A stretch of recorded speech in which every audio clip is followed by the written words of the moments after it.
तो वहीं जहाँ पे मैं रेडी हो चुकी हूँ और गोधन पूजा के लिए पीछे आप इग्नोर करिएगा, लड्डू का मैंने वहाँ पे चड्डू टांग दिया। तो यहाँ पे मेरा यही है लुक और आप देख सकते हो ऐसा ही है। रेड कलर की साड़ी मैंने डाली हुई है, पहनी हुई है और मुझे तो मेरा लुक ठीक लग रहा है। और ये वाली है, इसके पीछे मेरे गोल्ड वाले बाली है जो मैंने निकाले हुए हैं, मैंने इसी के ऊपर डाल लिया। ये मेरा मंगलसूत्र है जो कि मुझे शादी में मिला था और जो मैं पहनती हूँ ना मंगलसूत्र हमेशा, वो मेरे तीज में गिफ्ट मिला हुआ था। ये मेरी शादी का मंगलसूत्र है। तो मैं आपको बैक कैमरा से दिखाती हूँ कि मेरा होल लुक क्या है।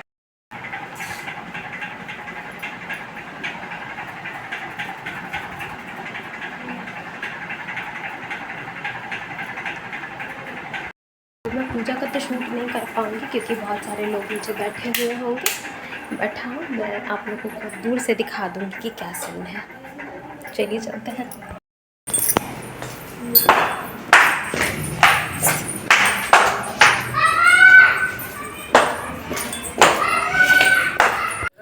यहाँ पे कर रही हूँ मैं गोधन की पूजा। ये मैं अपने घर से मैंने यहाँ पे फ़ोन से शूट किया है, मतलब घर में खड़ी थी और वहाँ से मैंने यहाँ फ़ोन से, क्योंकि बाहर जा कर के करना सही नहीं लगता, क्योंकि अब बेटी तो हूँ नहीं ना वहाँ की, तो इसलिए हम लोग उतना ज़्यादा बाहर नहीं जाते हैं, अपने घर में ही रहते हैं।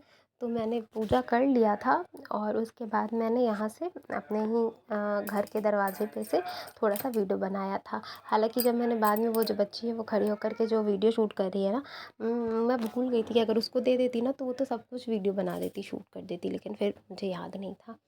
तो यहाँ पे मैं वीडियो यहीं से बैठ के बना रही हूँ और मैंने पूजा वगैरह कर ली। मेरी वीडियो कोई बना रहा था जिसने मुझे फिर बाद में सेंड किया, तो मैंने सोचा कि थोड़ा सा मैं यहाँ पे लगा देती हूँ।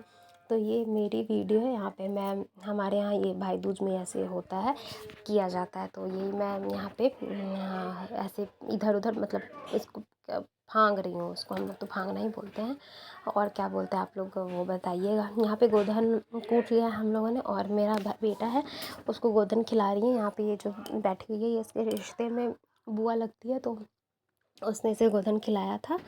तो वही क्लिप ये छोटी सी है यहाँ पे, तो मैंने सोचा ऐड कर देती हूँ। प्यारा क्लिप लग रहा था मुझे, इसलिए मैंने यहाँ पे ऐड कर दिया। तो यहाँ लड्डू बैठा हुआ है और बैठ कर के गोधन खा रहा है। गोधन में हम लोग बजरी होती है, इलायची दाना होता है, नारियल और खाजा, इनसे गोधन खिलाया जाता है। तो यहाँ पे बहुत कोशिश, मेहनत, मुशक्क़त से लड्डू को खिलाया जा रहा था। वो बहुत मेहनत कर रही थी बेचारी इसको बिठाने के लिए, लेकिन लड्डू बैठ ही नहीं रहा था।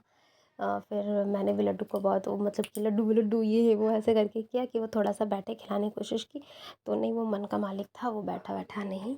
और यहाँ पे बस यही पूजा हो गई थी यहाँ पे। उसने, मतलब पूजा नहीं, पूजा हो चुकी है। पूजा के बाद हम लोग खिलाते हैं। हमारे यहाँ ऐसा होता है ना कि गोधन कूट के भाई को तुरंत खिला दो, भाई को भतीजे को तुरंत खिला दिया करो।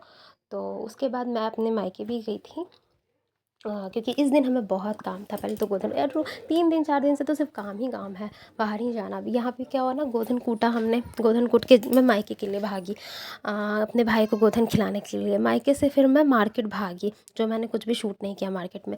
मार्केट में इसलिए गई थी क्योंकि मम्मी छठ कर रही हैं मेरी सास, तो उन्होंने अपने लिए तो साड़ी ख़रीद ली थी, लेकिन हमने अपने तरफ से भी उनको साड़ी गिफ्ट की है कि वो छठ में पहने।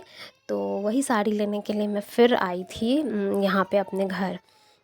तो फिर मम्मी के साथ गई मैं साड़ी लेने के लिए। मैं उनके साथ भी ले सकती थी, लेकिन मुझे उन्हें ऐसा सरप्राइज़ देना था, इसीलिए मैं फिर उनके साथ उनको उनके साथ नहीं लिया था मैंने। वैसे ले सकती थी क्योंकि मैं मार्केट गई थी तो ले सकती थी, पर मुझे था कि नहीं, उनको सरप्राइज़ देना है, तो इसीलिए मैं मम्मी के साथ जा कर के फिर से लेकर के गई। वो सब मैंने कुछ इसमें शूट नहीं किया है, देखती हूँ हो सकेगा तो कर दूँगी। यहाँ मैं अपने मायके आ चुकी हूँ। यहाँ मैं अपने भाई को गोधन खिला रही हूँ। उसका फेस मैंने थोड़ा क्रॉप करके काट दिया, क्योंकि मुझे नहीं चाहिए था कि जिसकी मर्ज़ी ना हो उसको इसमें ले लूँ फ्रेम में। तो यहाँ मैंने उसको गोधन खिलाया है, आप देख सकते हो। यहाँ पे बहुत अच्छा लग रहा है मुझे, क्योंकि भाई से रिलेटेड कोई भी फेस्टिवल होता है ना, मुझे बहुत अच्छा लगता है और बहुत इमोशनल हो जाती हूँ मैं। वो अलग ही अटैचमेंट है मेरा, क्योंकि मेरा भाई बहुत लेट से आया है मेरे पास, 7 साल बाद आया है, मेरे पैदा होने के 7 साल बाद। तो मैं बहुत डेस्परेटली उसका वेट कर रही थी, और वो जब आया तब तो मेरे लिए तो बाहर लेकर के आया, क्योंकि मैं जब सबका भाई देखती थी ना तो मुझे बहुत लगता था मेरा भी भाई हो, मेरा भी भाई हो। मैं बहुत भगवान से भाई मांगती थी। इसको तो खैर मैंने ही मांगा है, मुझे पता है। मम्मी ज़रूर इसको, मम्मी ने पैदा किया पर मांगा इसको मैंने है। तो मम्मी ने भी मांगा होगा कि मेरी 2-2 बेटियां हैं तो एक बेटा आ जाए, मतलब 3 बेटी है तो बेटा आ जाए, ऐसे करके। लेकिन इसको सबसे ज़्यादा मैंने मांगा है, मम्मी से भी ज़्यादा। और भगवान बच्चे की सुनते तो शायद मेरी सुन के मेरे भाई को भेज दिया था। और जब ये होने वाला था ना, बहुत स्ट्रांगली फीलिंग आ रही थी कि मेरा भाई